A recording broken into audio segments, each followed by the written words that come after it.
Welcome into Game Night. I am Derek Force. Joining me on the show today is Tiger Munn. Tiger, you spent the weekend in New York. How you feeling today? You spent actually almost a week in New York, I think. I actually spent nearly like a week and a half up there, but it was fun. Yeah, it was a good energy. The city hasn't felt more alive, and waiting for DC to kind of get to that point when one of our teams wins the championship this year. One of the teams? Which one? Which one's winning the championship this year? I don't know. I don't make decisions that far. So, but you're thinking one team is going to win a championship this year. That's your hope. Yeah, I hope so. I hope so. Spirit. Could be the Spirit. Spirit. You could be the Spirit, 100%. I was thinking Big Four, but it could be the Spirit. It could be Team USA. What if it's the DC Divas? I mean, they're winding down their regular season. They could be DC champion as well. DC Divas. DC Power. There's a lot of teams. There are a lot of teams. All right, we'll find out. We will certainly find out if that's going to happen. Do you think one of them will be the Washington Wizards? Because there's a lot going on with them right now. They obviously re-signed Trae Young to the 4-year deal. They end up getting AJ DeBonsa. They get Felix Akpara. But now Anthony Davis. Anthony Davis is a part of some trade rumors right now as we get into Summer League action, which will be next month. Yeah. It's funny thing about to answer your question. A couple of years ago, if you asked me would the Knicks win a championship, I probably would have said no. So I'm not going to rule out the Wizards. But on Davis, this has been kind of swirling around, and now Will Dawkins giving us a distinctive kind of well, not Will Dawkins. We're getting kind of more clear sights of what's in store for Davis with the Warriors now getting into the mix with the Wizards. So yeah, it's still not over with AD. Yeah, I think the consensus is I don't think he's going to extend a contract with the Washington Wizards. The question is, will he play an entire season with the Washington Wizards is really the question. And all indication, it seems like he hasn't really been super interested in being here. I mean, he's never really said that he doesn't, but I felt like he's kind of hinted at it. He hasn't been excited about it like Trae Young was, and how he kind of immediately was like, you know what, I'm going to go to games, I'm going to wear jerseys, like all of that stuff. He's really like become a man of the city, almost like John Wall did when he got here after he was drafted for the Wizards. So my guess is the contract is too much. My guess is Will Dawkins and Michael Winger made the deal knowing that there was going to be another deal at some point. Yeah. Just a matter of time. Kind of just like a collection of assets at that point. Because you mentioned it with Anthony Davis, like being at these press conferences. Anytime someone's like, hey, you want to stay in D.C.? He's like, go watch my show. Yeah, like pretty much. Or if anytime we ask the players, it's like, hey, how do you guys feel about AD? He'd be like, yeah, he helps out a lot. But then you get to the questions of, do you think he's going to stay? And they're like, so I think this has kind of been written in the walls for a long time now. I'm going to be honest. I thought he would at least play game one as a Wizard. But now with this new noise coming out of Golden State with Rich Paul, Draymond Green, LeBron too, and LeBron and AD definitely want to play together. I don't see him staying. I don't see him being a Wizard past August, to be honest. So that's how I take it. My thing is, I don't know if there's enough pieces coming from Golden State to suffice having a trade because if you look at what Washington had to give up to get Anthony Davis. What was it, like 2 first-round picks and 3 second-round picks, something crazy like that? Along the lines of that. Yeah, I'd have to look it up, but yeah. I don't think those pieces in Golden State are available. And, like, Jimmy Butler's part of this rumored deal right now. You have a 37-year-old forward who is coming off an ACL injury, and you clearly don't like the move. What do you want to say? If Jimmy Butler is a Wizard, that would ruin a lot of progress. That's all I'm going to say. 100%. It would. But that move would be made because there's probably another move coming off the heels of it. The problem is you're not going to get much for Jimmy Butler at that point. Yeah. Than you would for Anthony Davis. Yeah. So there needs to be like another team involved, etc. I do think Anthony Davis gets moved. I don't think it'll be to Golden State. I do think Anthony Davis plays games for the Wizards because it will only help him out to get on the floor and average 20-10 for like 20 games. And then he's still valuable, and the Wizards can get some really good pieces for Anthony Davis. I think, If I was making a prediction, that's what I would say. That I agree with you on that. The only thing I'll say for the trade to Golden State is the team that's kind of linked to this is the Lakers, and maybe they can throw more assets in that to make it more lucrative for the Wizards. But we're playing 2K GM at that point, so I guess we'll see. But as it stands right now, personally, I don't think the Warriors move is going to happen July 1st. I don't think it's going to happen July 15th. I think this is going to be kind of a ways away down and working more and more towards what the Wizards actually want out of AD. Yeah, for sure. All right, let's move on. Let's talk about some Washington Commanders, shall we? We are about, where are we at? We're exactly 1 month away, actually. 1 month to the day of training camp starting in July for this third round of Washington Commanders under Dan Quinn and Jaden Daniels. And there's still a lot of hype for this team. There's a lot of expectation, but this can be a team that is turned around from that 5-12 year that they had last year. Yeah, and one aspect people want to see turned around is the secondary. I mean, one of the top guys, Mike Sainer, still not having the best year last year, but Commanders did a lot of work with the secondary to bring in new guys like Amik Robertson and a new cornerbacks coach with William Gay. Name should sound familiar, former Steeler. Alex Flum got a moment to speak with him about the secondary and what can you expect from the Commanders this year. Here with William Gay, Commanders cornerbacks coach, recently promoted. Congratulations. How does it feel for you to have that confidence from Coach DQ and from Coach Durante Jones? It's just a stepping stone into my coaching career. But the job is not done. Still learning, still developing as a coach. So I just want to prove to not them, but to myself, that I'm capable of, giving this knowledge and teaching the next generation of football. What have you learned so far just working with Durante? And had you had any connections with him before? And what's it like having him here with the Commanders? Yeah, like I said, I think I played against him. He was coaching when I was playing. But as far as just a connection and knowing him before he got here, I didn't know him. But you just heard about him. And so I knew he was an intelligent guy. So when I first met him, when I came back from the Senior Bowl, we sat down for about an hour or two. And I knew instantly, I was like, yeah, I'm going to learn a lot from this guy. And it's going to be good for my career. Everything I've heard about him is, he kind of takes the defenses of Brian Flores and Mike Zimmer and some other guys and kind of jumbles them together and makes his own thing. Have you kind of seen that so far? Man, I just call it Coach DJ defense. I mean, my thing is in this coaching world, man, once you put together your playbook, it's your playbook. So we run the Coach DJ's defense, and it's fun, it's exciting. It's a good challenge every day to learn the playbook with the guys and go through the trials and tribulations of it, and then knowing that you're laying the foundation for the season. Durante called Amik Robertson coming in a pit bull, said he just goes out there and kind of wreaks havoc. How glad are you to have a guy like him and a guy like, Witherspoon as well in here? You always want leadership. It's not only what they can do on the field, it's what they can bring to the team within this brotherhood. I always preach, when one brother makes a play, we all make a play. And that's the type of attitude that he brings. So when Coach DJ refers to him as a pit bull, not only on the field, but off the field as well, where he's a great leader, great motivator, and then it's just an easy person to coach. Finally, Mike Sainer still, had an impressive rookie season, went through a little bit of adversity on the field last year. How good could he be this year? What advice, do you have for him as someone who was kind of in his shoes not too long ago? Like with this NFL, man, you just got to keep working. We don't go with the ebb and flow. We just stay even keel. We're out here to do a job, and that's to win. And so we're just going to make sure that we do everything at practice, everything in the film work, me contributing to the guys, not just Mikey, to the whole group, and just allowing them to display their talents for the world to see. All right, that was William Gay, but we're going to talk more Commanders because a potential future Commander was in the news again this weekend. Brandon Ayuk, more videos this weekend.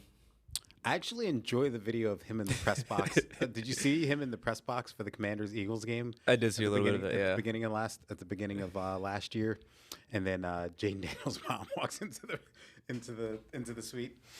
Well, he finally took to Instagram and sort of started to explain what's been going on with everything and why he's been so upset. What are your thoughts? We were saying this before the show. You should have did this way earlier, man. Because look, his situation is unique. It's very like back and forth between both sides. You should have said this earlier, man. Because like I'm looking at you putting out these videos. I think we're all been saying the same thing with these videos. Like they're very coded and odd. So I'm just glad he said something, and hopefully they can get this worked out so both sides can be happy and we can be done with this. Please. Yeah, it actually should have been the very last, or excuse me, the very first thing that he posted. It should have been, hey, this is why I'm upset. These are some of the things that happened. John Lynch came to my house unannounced, blah, blah, blah, whatever he needed to say. Yeah. Then maybe if the craziness happened after that, okay, fine. But at least we know why those videos were coming out. Granted, his situation is wild. It's wild. I don't think I've heard something like that. Yeah. It's crazy. But I'm not going to say acting crazy, but putting out those videos in the way he was, I don't think that was a good move. But if he gets what he wants, I think everyone can be happy, right? Yeah, for sure. All right, moving on. Coming up on the show, we're going to hear from Grant Polson. We're going to check in with him as, excuse me, as he talks about the Anthony Davis potential trade to Golden State. That's coming up next on Game Night.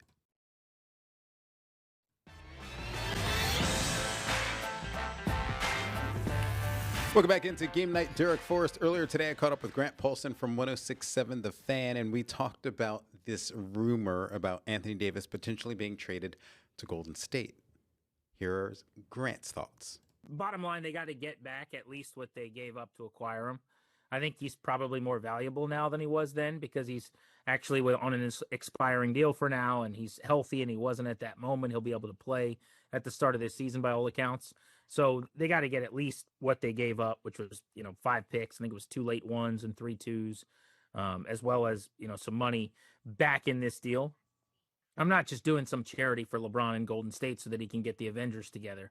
I know that's how the NBA often works, but if I'm the Wizards, I've worked too hard at this thing with AD. Now, my number one goal is that they don't sign him to the max extension that he wants. It's like 4 years and 250-some million or whatever. To me, that would be a horrible decision. He's just not healthy enough, doesn't play enough. He's only 32, but it feels like he's like 32 going on 50. So I'm not doing that. So I guess my priority would be, to trade him for good value, something decent, like get a third team involved, 2 ones and something else, some young player, whatever. You might not do great because, again, he doesn't have huge value, but that would be the priority. The other thing would be let him start the season on your team and trade him closer to the deadline. You don't have to trade him right now. But the last thing I would do is give him a massive extension. Yeah, I was going to say, could you get him for what the Wizards gave up without getting him on the floor? And I think that's probably a good compromise is to get him out there, make him a little bit more valuable if he's dropping 20 and 10 for a couple of games. And he's going to. I mean, he's one of the great bigs ever. He's a Hall of Famer. He never doesn't. You know what I mean? So yeah, if he goes out and plays and he mixes in some 25 and 13s with some 18 and 11s, and he averages 21, 22 points, 10, 11 rebounds, a contender, whether it's Golden State or somebody else, will always want Anthony Davis. There's always going to be suitors. So in your opinion, you say he's on the team by the time the season starts? I have said all along, no. That's kind of been my hunch, my guess. I was kind of on a limb for a little while. It certainly looks more likely that could be the case, even though I'd say it's like a 45%-ish chance that he gets traded, but I'll say no. I asked John Wall that question on the air on draft night, and he made it pretty clear that he fully expects Anthony Davis to be dealt whenever that happens. He didn't say it'd be before the season, so I'll say, typically LeBron and Rich Paul get their way, so I'll say they figure out a way to make it happen. I have to bring up the Brandon Ayuk stuff. Would you have preferred if he would have come out and done what he did this weekend first before all of the other antics? I think we just need an explanation of why he's so upset with the 49ers as opposed to how he started his social media campaign a couple weeks ago. Well, I don't view what he did this weekend as explaining why he's upset with the 49ers. He just said, I'm upset with the 49ers. I'm upset with John Lynch. I'm upset with Kyle Shanahan. He did explain, I guess, to some extent why he's mad at Kyle Shanahan. He says he spoke to him in a way that he shouldn't have. So that's at least some insight, but there's not enough hows and whys here, So I still don't view it as him telling his side of the story. I know it's kind of being sold that way. But yeah, it would have been better than weird, vague, strange videos where he's, shirtless with his pants down around his knees in his bathroom. It's been a strange thing, man. We're going to look back at this down the road and be like, wow, that was a really weird saga that we all had to follow. Yeah, and it's been incredible. I want to ask you one final thing. Phase 2 of the All-Star voting has started around Major League Baseball. We know that James Wood didn't make it as a finalist. It was going to be hard for him to get in, but Abrams is a finalist with Mookie Betts. Just how do you judge how the voting's been so far? Yeah, so to be clear, that's to start in the game. I mean, Wood's going to be in Philly as an all-star, deservedly. He's been one of the best outfielders in the National League. C.J. Abrams should start. My guess is eventually Mookie Betts will overtake him and be the starter. He's with the Dodgers. He's a bigger name. He's won an MVP. That's kind of how this goes. It's just one big popularity contest, which is a shame. But if he holds him off, that'd be an amazing thing, and it would really speak to his star power raising in Major League Baseball, which is awesome too. But Abrams is deserving and should be the guy. He's cooled off here a little bit, as has James Wood to a larger extent this week. So hopefully they can get it going again, because not only for all-star consideration, but as they're in Fenway now, the Nats need them to help pick up this offense so that they can rip off some wins before the break. All right, coming up on the show, Tiger and I, we're going to elaborate a little bit more on the All-Star voting between, not between, but with James Wood and C.J. Abrams. That's coming up next on Game Night.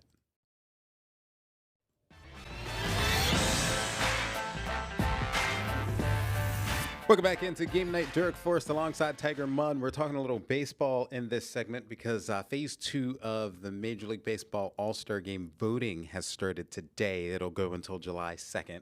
All-Star Game is in Philadelphia this year, and we expect to have at least, probably just 2 All-Stars on the team. James Wood will be an All-Star. He won't be a starter. And then C.J. Abrams right now, hopefully going to get in as a starter, but that's where we are in the voting. They're down to the finalists. So C.J. Abrams is now going head-to-head with Mookie Betts at the shortstop position. For the outfielders to get in as a finalist to be a starter, James Wood had to have been in the top 6. He finished 7th. There are 6 outfielders who are ahead of him. James Wood will get selected by the coaching staff to get in. But one, what do you think of the chances of C.J. Abrams beating Mookie Betts out? He's currently leading in votes right now. C.J. is. And 2, should James Wood have been a starter? So, first off, Mookie competing with, not Mookie, CJ competing with Mookie, that's pretty cool and impressive. I mean, he's competing with a guy who's been one of the faces of the MLB for the past 5, 6, 7, 8 years. I can keep going on. He's been playing in the face of the league since he was in Boston. So, the fact that he's competing with them is a massive step for CJ. I'm glad he's taking that step to the point where we can start saying star and superstar with these guys. And to your second point, look, I know if we're talking about stats, talent, like actually being good in the NL, yeah, James Wood should probably be at least considered for a starter, but this is fan voting, and this is what James Wood's second full season in the MLB. It's going to take some time. He's not at that point yet. Play-wise, he's doing great, don't get me wrong, but this is a popularity contest, like Grant said, straight up. This is a popularity contest, and if I'm being honest, he doesn't have the aura like that to put butts in seats. Like, this isn't Bryce, this isn't Aaron Judge, we can keep going on, but he's still getting an all-star vote, people. Like, he's still in his second year going into an all-star game. This is still pretty good. I'm glad you said that, because you said it in our group chat that he doesn't have the aura. I don't think C.J. Abrams does either, though. What is he going out and doing? Other than the time that he was in the news last year because he was out until 4 or 5 o'clock in the morning at the casinos gambling. It's pretty funny. Right? Like pretty funny. Like what else has he been doing? I don't think he really has the aura either, because he doesn't give great interviews. He's not really out there. I guess he does. I don't control how aura works. It's just you either got it or you don't. I mean, I guess I don't follow them on like social media, right? So I'm not sure like where does CJ Abrams fall in terms of followers on social media compared to James Wood. Maybe CJ has a little bit more, you know what I mean? I'm actually going to look that up after the break, yeah. Yeah, let's visit that. And maybe that's where it comes from. Maybe that's something we've never even really explored, is their Instagram accounts and popularity. That is a good point. So, but yes, both of them should be starters. To answer my own question, James Wood definitely deserves to be a starter. But when you look at the outfielders, I mean, they are top outfielders in big markets, so they're clearly going to get more votes. But you could make that same argument and ask, why is C.J. Abrams leading over Mookie Betts? So I did do the Instagram search. Okay. C.J. Abrams 100,000 Instagram followers. James Wood 50,000. So Okay. I think that's our answer right there. That might do it. That Yeah. might do it. So yeah, that's probably after CJ being here years after years after years and people recognizing his name. So I'm sure he's gonna be like top 3 by like his prime of his career.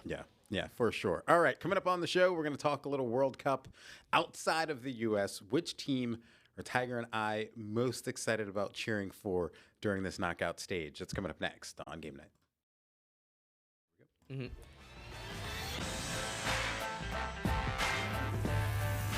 Welcome back into Game Night. Derek Forrest alongside Tiger Munn talking soccer in this final segment. We are in the knockout stage in the World Cup, so we were thinking outside of the U.S., which team are we cheering on the most?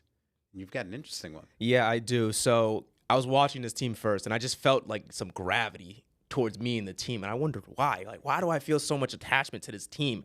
Then I did some research. Derek, this team has not been in the World Cup in 52 years. You know what that number sounds like? A team that hasn't won an NBA championship in 53 years. DR Congo is the team I'm rooting for because they are spiritually the Knicks. That's just how I feel about them. They are spiritually the Knicks. 52 years about the World Cup. DR Congo wasn't a country by the last time they were in the World Cup. Now they're back in the World Cup. They're doing their thing. And above all else, they're still here. They are still here. So that's just the energy of the fans, and I love stories like that, especially in the Cup. That's the team I'm rooting for, DR Congo. All right, I have to go real quick, and I promise you I did not do this, but who are they playing in the first round of the knockout stage? Do you know? Great question. You just caught me on something right there. They're Great taking question. on England, my team that I am rooting for outside of the U.S. England's going to beat DR Congo. I'm sorry to tell you this. We're going to This is reconvene on, with this. It's on Wednesday. But I almost said I'm from England, but I have family from England as well. So that's one of the other reasons why I'm rooting on England. Oh, man. So we got some family ties. We will come back on this on Thursday. I'll zoom in on Thursday. All right. Well, that's going to do it for another edition of Game Night. For Tiger Munn, I'm Derek Forrest. Have a good night.